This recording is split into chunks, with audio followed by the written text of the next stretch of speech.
Tonight, we drift into a world where Viking survival meant less raiding and more arguing over who forgot to heat the goat blanket. The longhouse yawns open before you like an unlit lantern against the snowy dusk.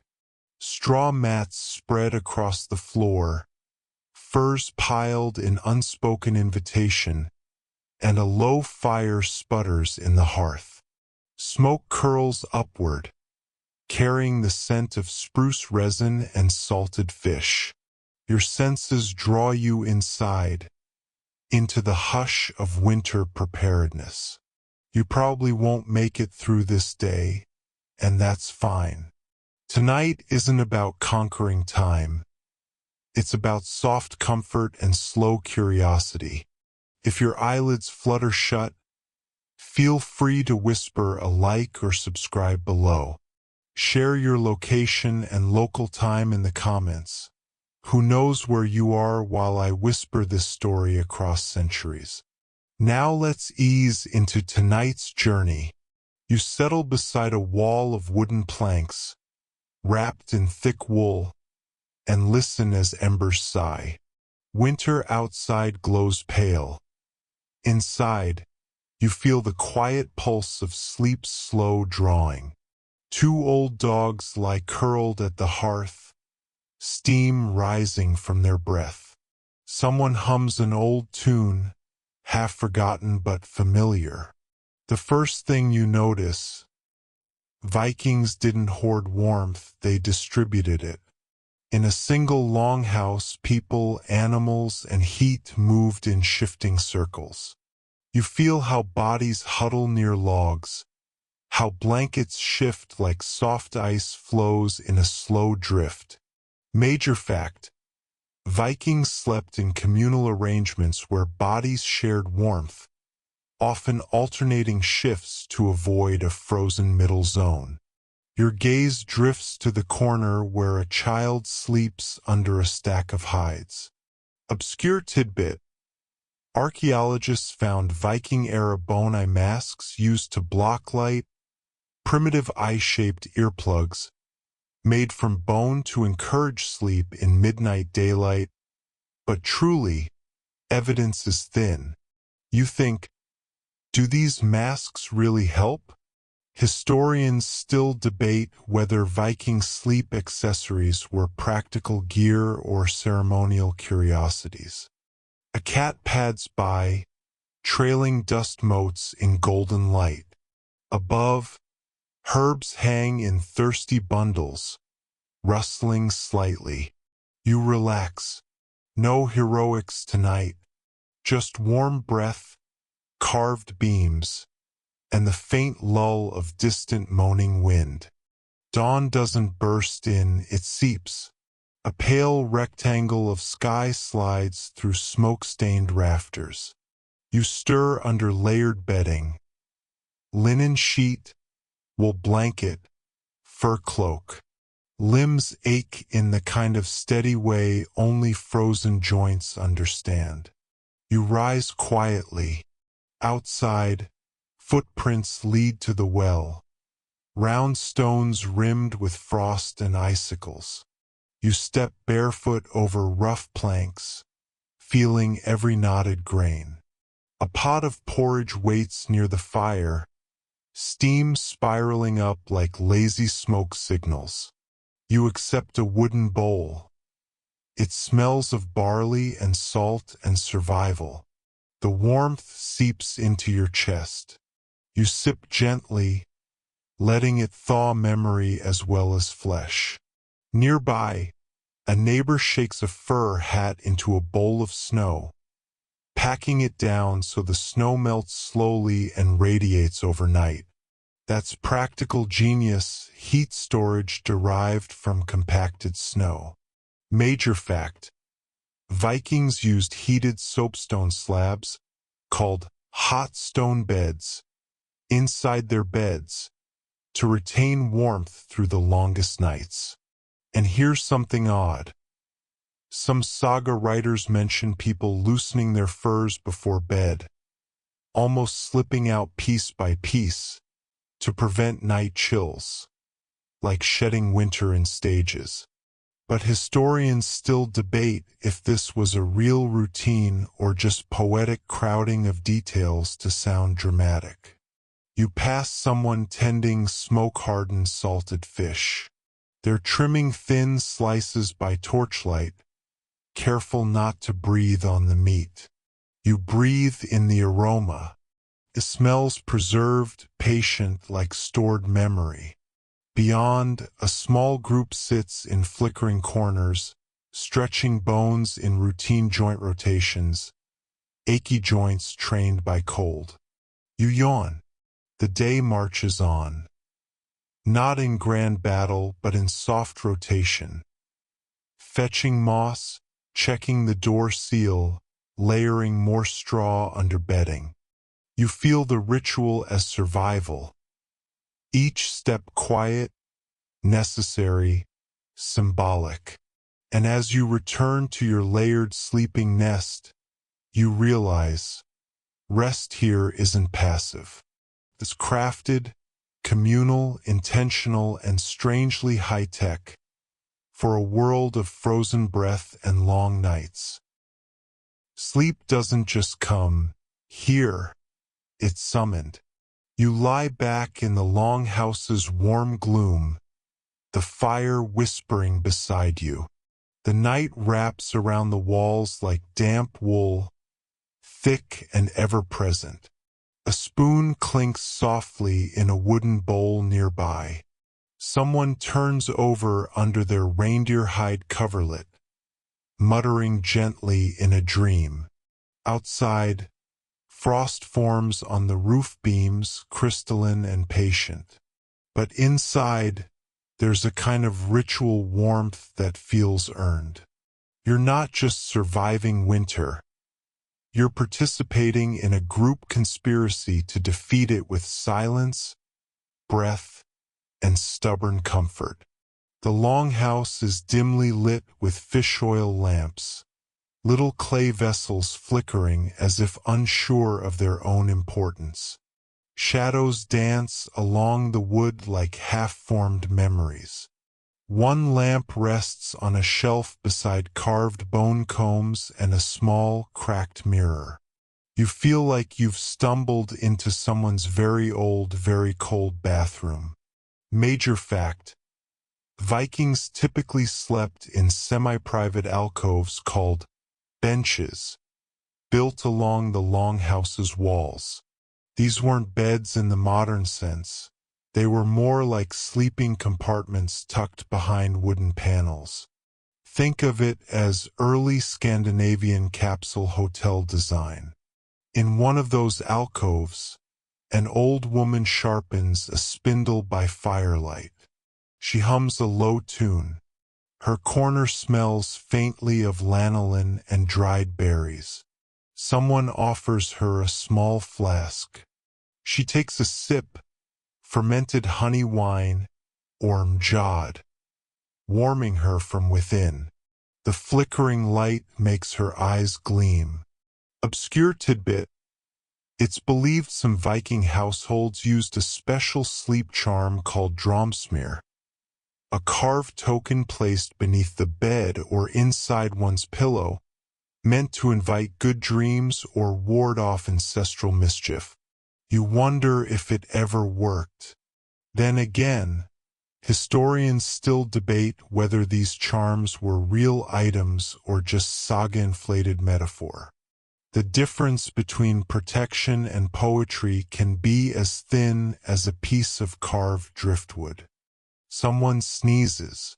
No one reacts. A goat shifts in the corner and sighs, deeply, dramatically, like it's had enough of this human nonsense. You smile, then settle deeper into your alcove, letting your breath sync with the low rhythm of communal survival.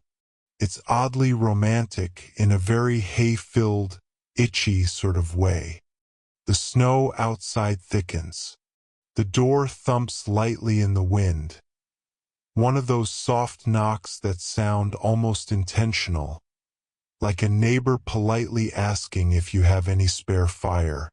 Your back beneath your blanket, the wool smelling of lichen and something faintly sour. There's a rhythm to this night. You start to feel it, like being tucked inside the heartbeat of a slumbering beast. Your spot on the bench is narrow. You shift, trying not to elbow the young man beside you. He's already asleep, snoring with the low purr of a tired ox. Somewhere nearby, you hear the creak of a loom.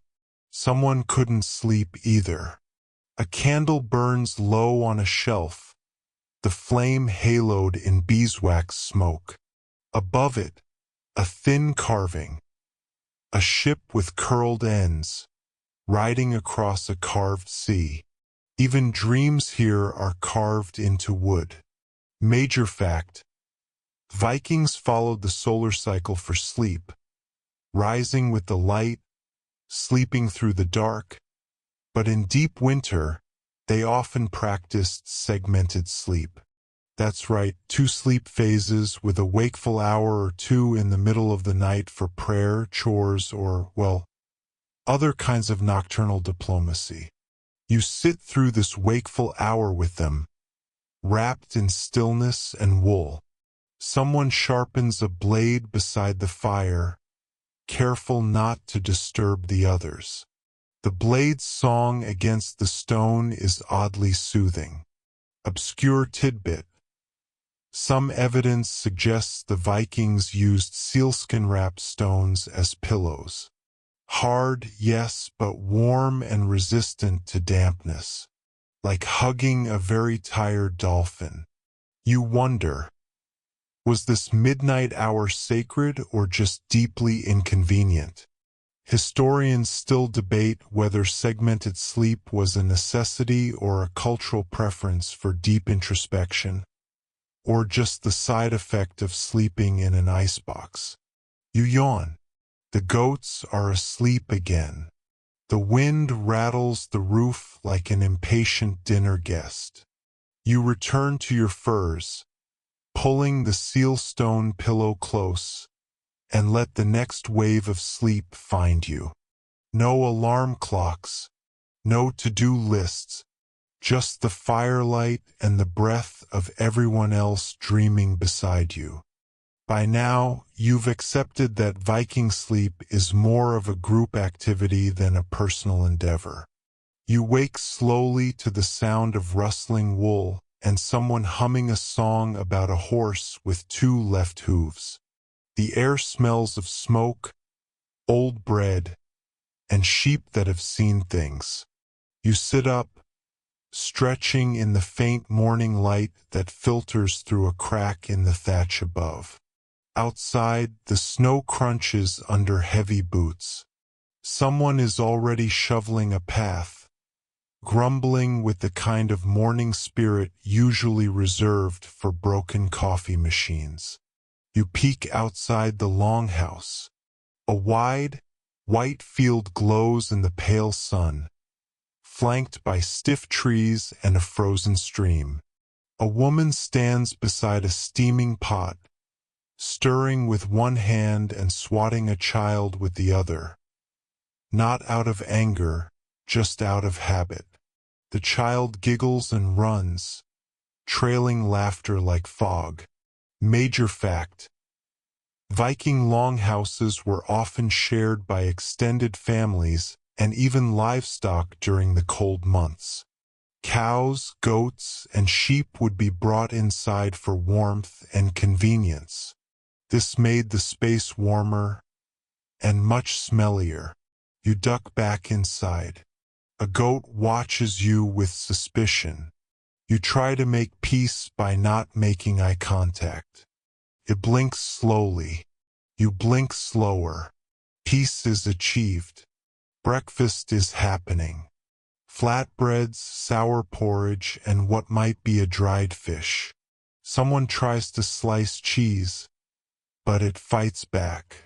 You're not sure if this counts as food or self-defense training. Obscure tidbit: In some Icelandic texts, it's mentioned that people used sheep tallow to slick back their hair for morning grooming. It worked well in the cold, but you probably wouldn't want to sit near the fire afterward. The smell of warm milk and singed wool drifts through the air. A man begins repairing his boot with a bone needle, humming a saga under his breath. Another braids her hair by touch alone, fingers moving like she's rehearsed the same steps for 20 winters. There's no rush, just rhythm, the kind of morning where time stretches like soft leather over a worn frame. Later in the day, if you can call this gray sliver day, you venture out. Snow crunches underfoot, soft as powdered ash. The cold bites like a quiet insult, sharp and familiar. You walk past low huts half swallowed by snowdrifts. A man chips ice from his axe head with a carved stick. He nods once. That's a full Viking conversation. The path leads to a small outbuilding, a bathhouse of sorts if you stretch the word. Smoke curls from a vent at the top. Inside, the air is thick and hot, like stepping into a stew. Yes, the Vikings bathed. More than their European neighbors, in fact. Major fact, Vikings used small steam houses, called badstofa, where they'd sit on hot stones and pour water to create steam. Weekly bathing was common, usually on Lagerdag, or bathing day. That's right, Saturday. You sit on a low bench. The steam wraps around you, smelling faintly of birch and old earth. Someone beside you throws a ladle of water onto the stones. It hisses. Your skin prickles. You feel like you're being slowly poached for relaxation. Obscure tidbit. Archaeological finds suggest some bathers wore little woolen caps to keep their heads cool, while the rest of them cooked gently like root vegetables. Practical fashion meets thermal regulation. A man sighs and fans himself with a pine branch. Another tells a slow joke about a goat, a spear, and a very unlucky wedding. It doesn't make sense, but everyone laughs. You exhale. The heat, the quiet companionship, the sense that for just an hour, no one is sharpening anything or chasing livestock. It's oddly luxurious. Outside, snow falls steadily. You hear it melt on the thatched roof above. You lean back. The wood is damp but smooth. You close your eyes. Somewhere in the steam, a child giggles and splashes a sibling. Water sloshes. Someone snorts in amusement. You drift. You wake to the sound of a distant horn. Not the kind blown before battle or to summon the gods. This one is more domestic. It's a short, blunted honk, like someone trying to scare off a raven with a drinking vessel. You step out into the twilight. It is still technically day, but only just. A low orange halo hangs on the horizon, stretched thin like butter scraped over too much bread. You wrap yourself tighter in wool, nose buried in the scratchy warmth. Somewhere down the slope, men are hauling bundles of wood, women tossing hay towards stubborn goats, and children sliding down icy banks like screaming little warships. You pass a woman balancing a bucket of water on her hip, her face pink from wind and effort. She nods. You nod back. This is the Viking version of texting K. Major fact. Viking families had clearly defined winter routines. Firewood, food storage, livestock care, and crafting were daily necessities, each requiring cooperation and strict rhythm. One out-of-step day could mean trouble when the cold truly dug in. You make your way toward a smaller hut built partly into the hillside. Warm yellow light spills from its doorway, flickering like a sleepy heartbeat. Inside, a man is carving runes into a strip of bone. He doesn't look up. "Stay a while," he mutters, not unkindly. The fire in here is small but persistent. It smells like pine sap and warm grease. A dog curled near the corner lifts one eye, snorts, then goes back to dreaming. Obscure tidbit. Vikings often told fortunes using carved bones and wood chips. One method involved heating bones until they cracked, then interpreting the fractures. It's not clear if this was mystical or just a way to distract yourself from the fact that it's dark for 18 hours a day. You sit and watch the man work. His fingers move with ease, guiding the blade through years of calluses and habit. The rune forms slowly, a hook shape, then a sharp turn. "What does it mean?" you ask. He shrugs. "Maybe nothing. Maybe winter ends early." Then he chuckles. "Historians still argue about half of this stuff." You smile. The rune glows faintly in the firelight. You don't know what it says, but it feels old and kind. Outside, the wind howls gently. It's a polite warning from nature. Bedtime approaches. Evening has settled like a wool blanket, thick, heavy, and impossible to ignore. You find your way back to the longhouse, boots trailing wet snow that sticks to everything like bad decisions. Inside, the hearth is burning brighter now. More bodies have gathered. The warmth is dense with laughter, stew, and long-held stories. An old man pokes the fire. Sparks leap like startled fairies. He starts a tale. His voice is low, the kind that makes your spine settle deeper into the floor. It's a saga naturally. There's a ship, a storm, a bear, and a wedding that goes about as well as you'd expect when mead is involved. Major fact. Viking sagas were often recited aloud during winter evenings. These oral histories blended truth, myth, and humor, designed to entertain and instruct. Some sagas were memorized across generations with almost no written records until centuries later. Children lean in close. Adults pretend not to listen but lean in anyway. You chew slowly on something that might be dried reindeer. Or bark. Hard to say. Still, it fills the belly. Someone pours you a drink. A warm, honey-colored brew that tastes like flowers trying to punch you politely. Mead naturally. Obscure tidbit. Some Viking households brewed a winter-specific mead using pine resin, juniper berries, and even bits of tree bark.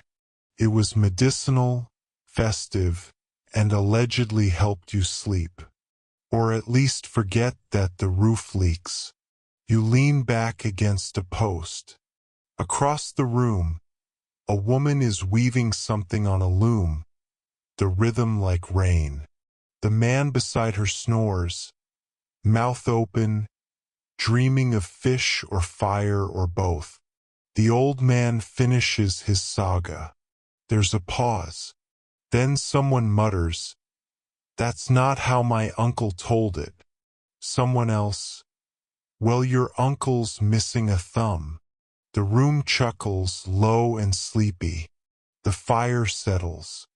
The cold outside claws at the walls but doesn't get in.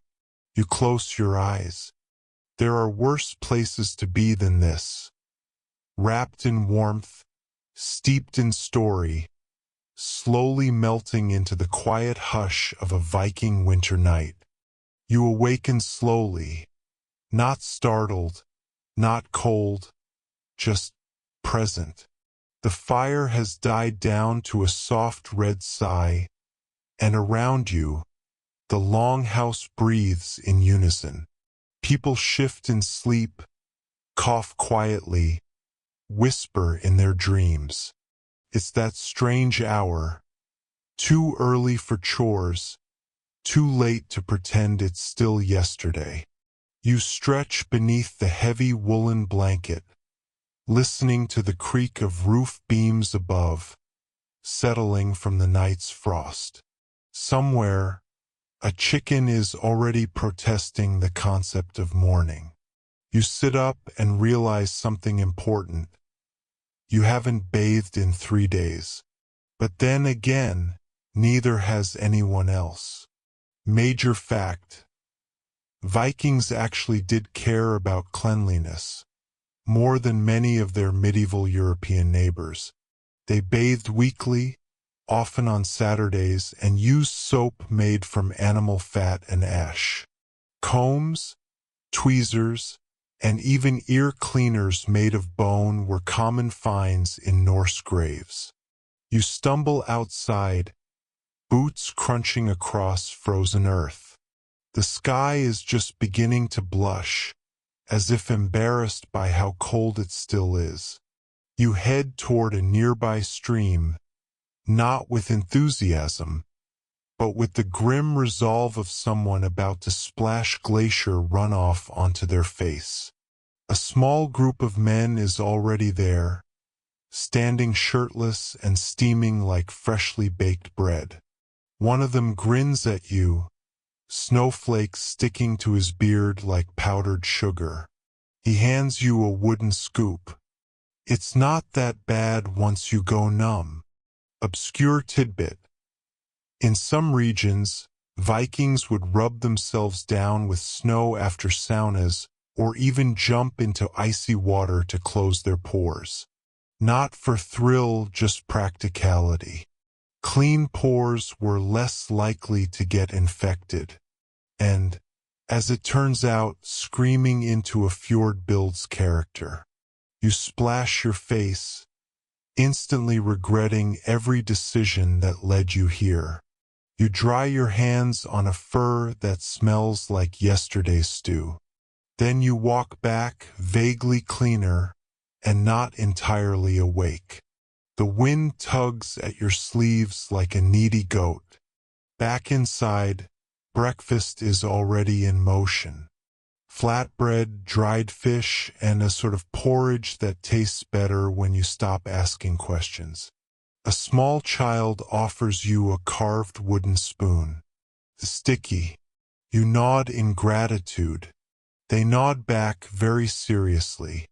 You begin to eat, slow and steady. The fire crackles softly. You are warm again. Later that day, you help with the animals. Not out of enthusiasm, but because saying no in a Viking household is basically a myth. You follow a grumbling older man toward the barn. He's wearing a tunic the color of a dirty cloud and smells strongly of goat. His name might be Rafn. Or Eric. Possibly both. Inside the barn, a sheep bleats at you with the tone of someone filing a formal complaint. You get to work anyway. Spreading hay, checking troughs, marveling at just how many bodily functions goats can perform simultaneously. Major fact: Viking farms weren't just remote plots, they were self-sustaining, well-managed hubs. Families often kept sheep for wool, goats for milk, and pigs for everything else. Animals lived in close quarters with humans, especially in the coldest months, contributing both heat and ambience.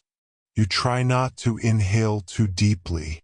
Raffen/Eric explains how they use every part of the animals. Horns for tools, hides for clothing, bones for needles or dice. Waste is used to insulate walls or fertilize the frozen soil come spring. Nothing goes unused. Not even your pride, which is currently being trampled by a cow named Bjala. Obscure tidbit. Some Viking families name their cows after gods or insults. One recovered collar inscription translates roughly to "stupid cow of Thor." Historians believe it was affectionate. Probably. You step outside again, into the wide, frozen world. Your hands are chapped. Your knees hurt. You smell worse than breakfast. But the sky is glowing. Just a little.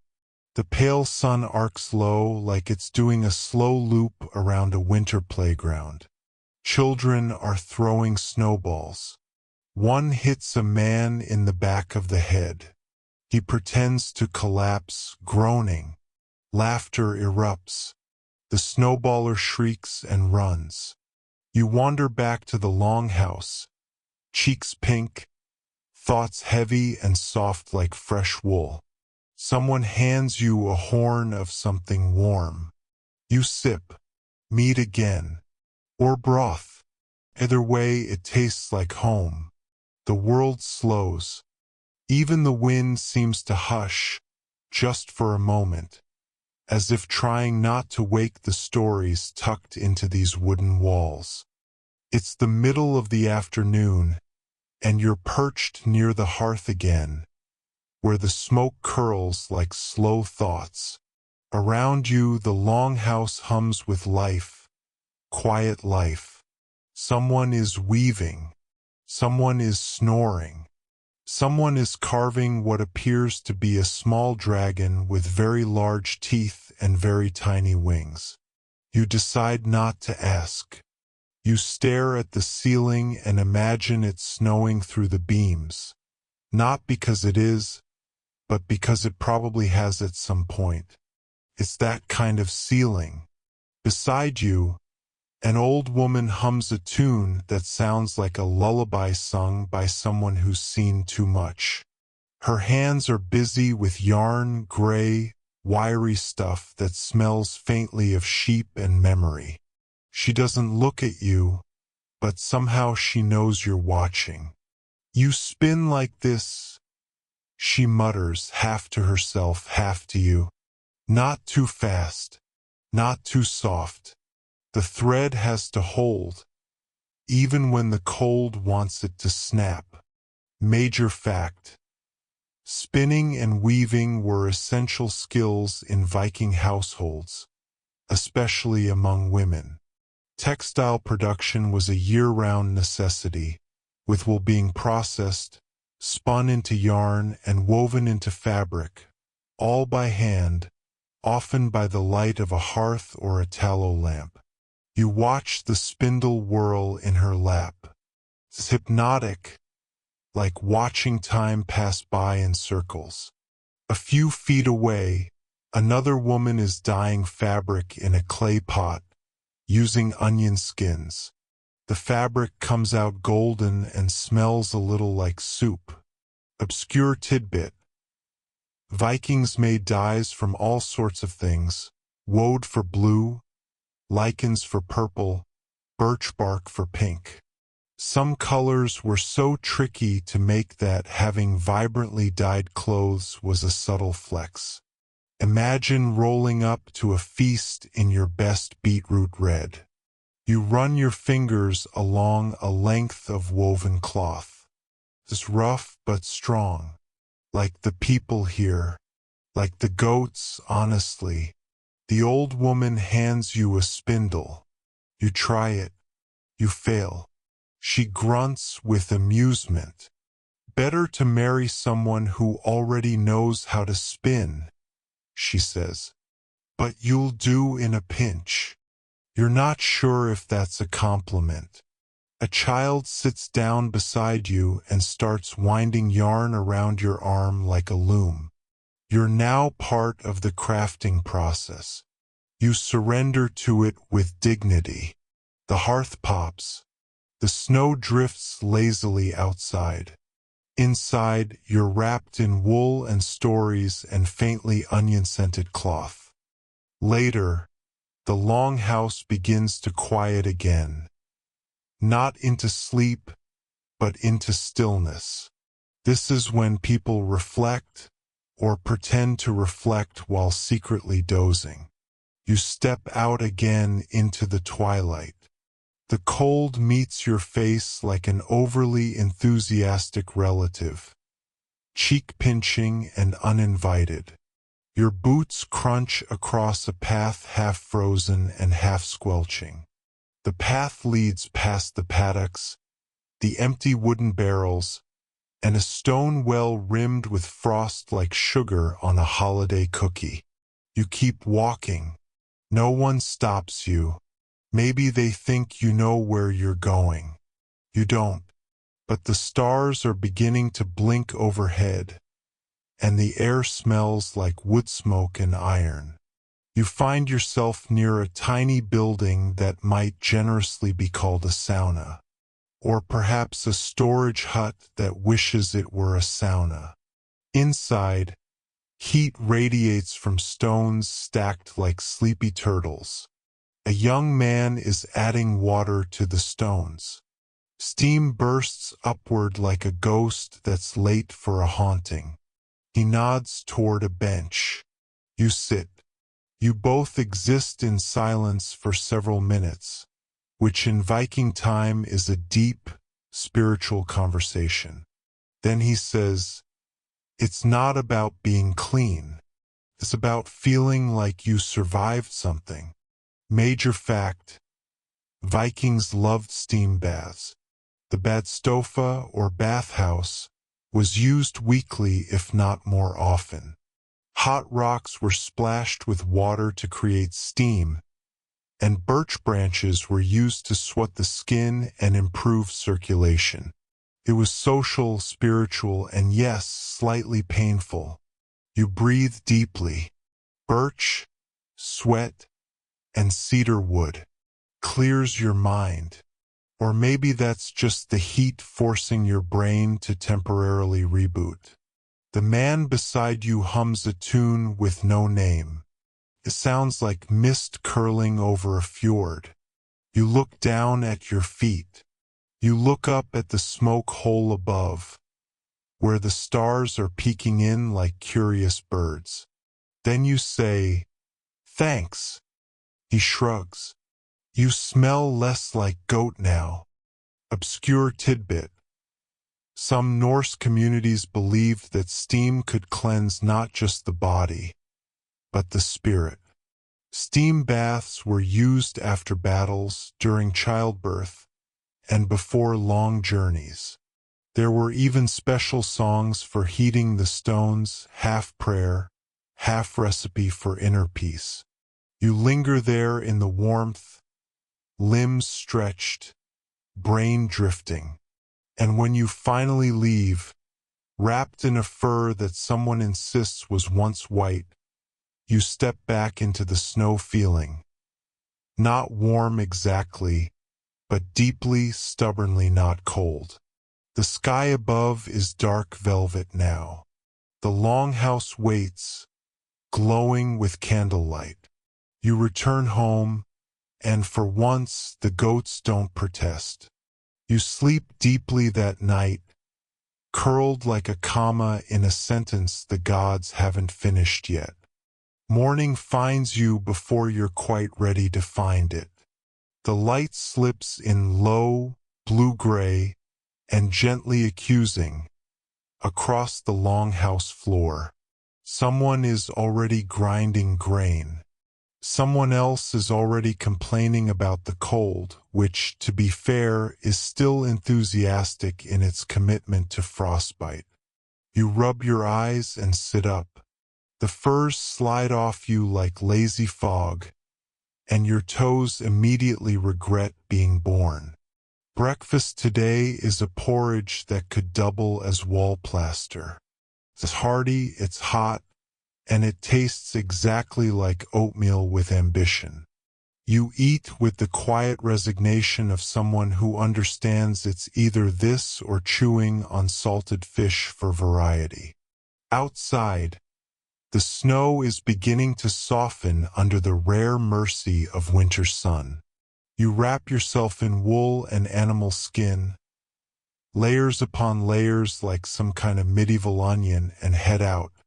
The village is calm. The fields are sleeping.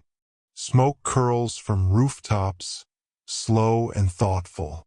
A man waves you over to a structure that looks suspiciously like a fence but is, he insists, a fish rack in progress. I dreamt last night of a fish so big it had its own boat, he says by way of hello. Major historical fact: Vikings dried fish as a staple food during the winter months. Cod and herring were caught in warmer seasons and then preserved on wooden racks by drying or fermenting. Stockfish, in particular, became a major export item, prized for its durability and chewy charm. You nod and pretend to admire his fish rack. In the distance, you hear children shouting. One of them is riding a sled. Two others are apparently attempting to build a snow fort, though it's rapidly becoming more of a snow trench. You wander over.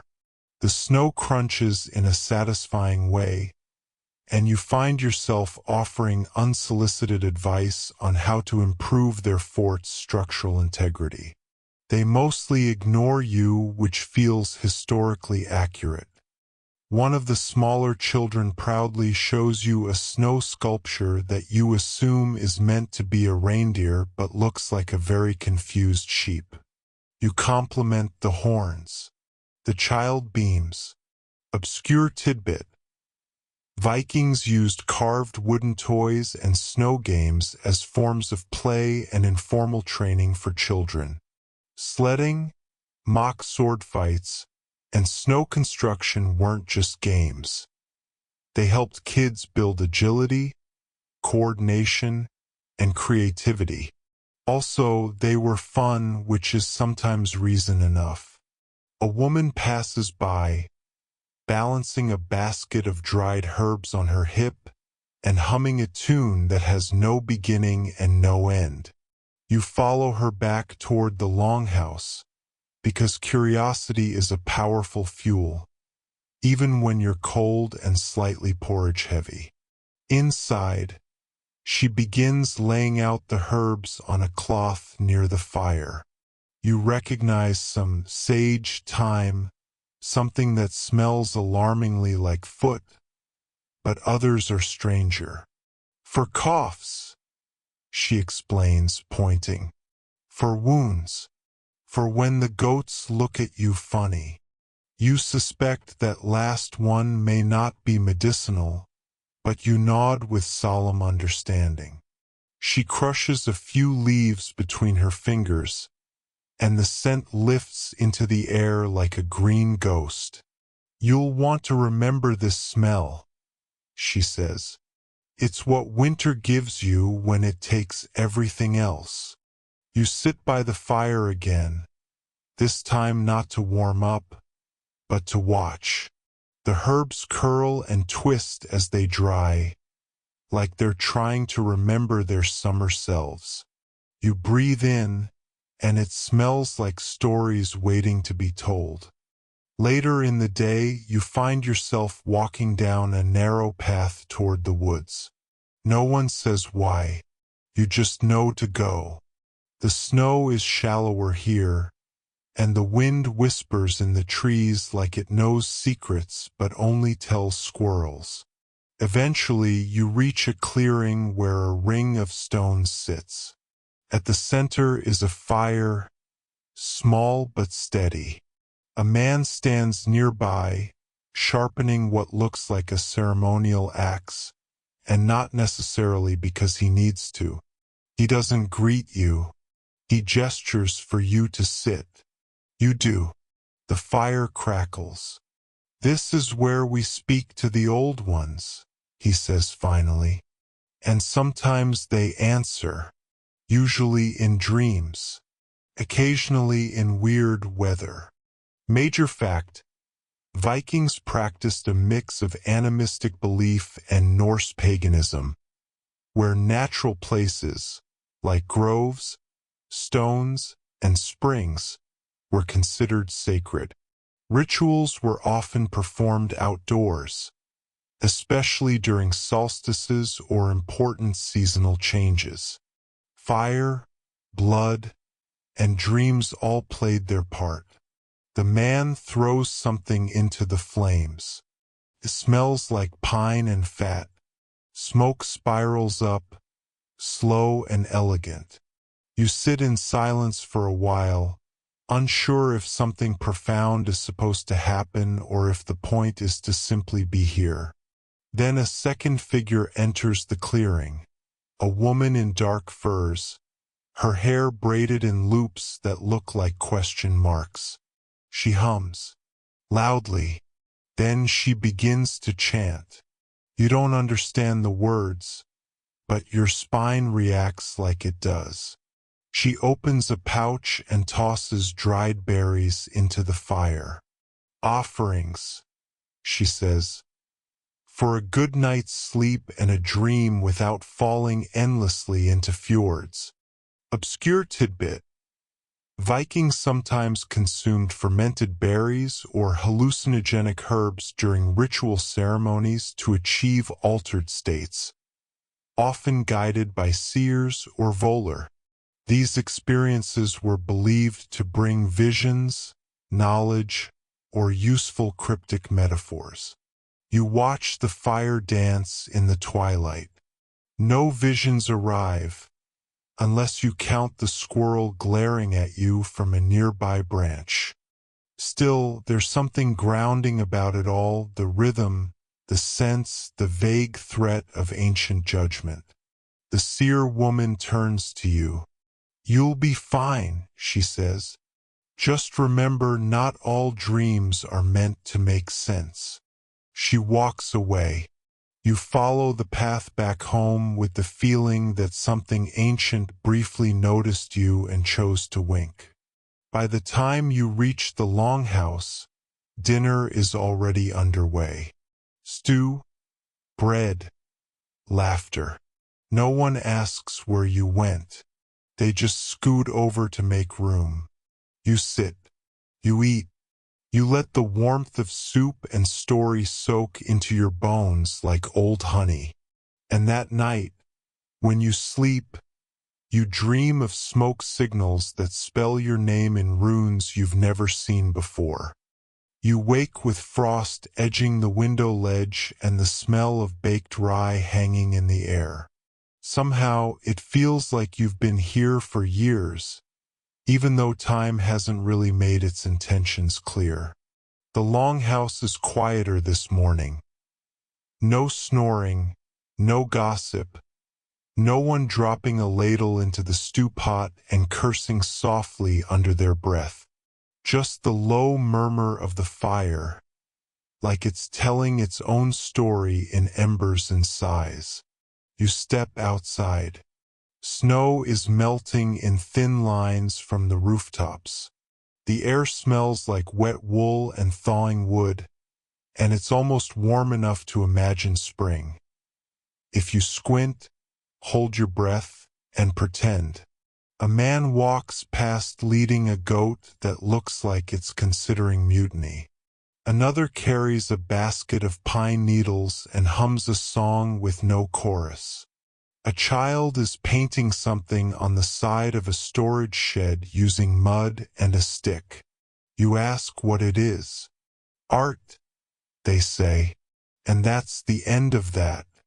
The snow has begun to recede from the edges of the village, revealing familiar things in unfamiliar ways. The bones of fences, the forgotten shovel, the tracks of some creature that came and went without invitation.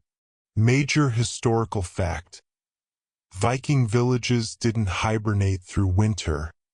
They adapted. Daily routines shifted, community bonds tightened, and preparation was constant. Spring was never taken for granted, and survival was a shared, deliberate effort. Life didn't pause. It just grew quieter. You wander through the village paths again, the ones you've come to know by footstep and turn. The same woman who dried herbs now stands stirring a pot of dye and hanging wool on a rack to catch the shy sun. The reds are deeper today. The blues hum like old songs. Someone else is fixing the roof using strips of birch bark and confident swearing. Even in this quiet world, maintenance is its own sacred act. You pass a pile of tools, still cold from overnight frost, and think about all the hands that have touched them. You think about how many winters these people have faced, and how many have yet to come. Obscure cultural tidbit. Some Viking families buried symbolic items, such as broken combs or tiny carved animals, beneath the threshold of their homes as a blessing for good fortune, warmth, and protection from restless spirits. Scholars still argue whether these were charms, jokes, or early forms of passive-aggressive interior design. Someone has placed a single pine cone on a ledge near the door. You don't ask why. Inside again, the fire is gentle, like it knows it's nearing the end of its performance. You sit beside it. Someone hands you a bowl. It's stew again, richer this time, as if the ingredients have learned how to sing in harmony. You eat slowly. The longhouse settles around you like a comfortable cloak. Laughter bubbles in the corner. Someone is retelling a dream involving a talking elk and a dispute over taxation. You don't need context. The tone is enough. You lean back. Your body remembers the rhythm of this place now. The quiet chaos of preparation. The warmth of shared breath. The ache of frozen mornings. The joy of things simply not going wrong. And now the story folds itself inward. The fire dimming. The village resting. Your mind softening at the edges, like a well-worn blanket pulled over sleep-heavy shoulders. Wind down. Outside, the wind moves with less urgency now. Trees sway like they're tired of standing still, but not yet ready to walk away. Snowmelt drips in slow, steady patterns, creating lullabies you don't need to understand. Inside the longhouse, the fire dims to orange whispers. Furs settle over shoulders. Words turn to yawns. And the hush that comes before sleep begins to bloom like ink in warm water. You lie down, tucked beneath layers that smell faintly of cedar, ash, and stories. Someone hums a tune with no name. It carries across the room, weaving between the low crackles of coals. Every now and then, someone shifts. A sigh, a stretch, a murmur in a dream, and the night holds all of it in its soft, unhurried hands. You think of the paths you walked, the faces you saw, the cold that made everything sharper, and the heat that stitched it back together. You don't need to remember it all. Some of it will stay with you anyway, in the rhythm of breath, in the slow echo of footsteps on packed snow, in the scent of smoke that lingers long after the fire dies. So close your eyes. Let the weight of the longhouse cradle you. Let the past be the blanket. Let the cold stay outside. and sleep now. The Vikings are resting, and so are you.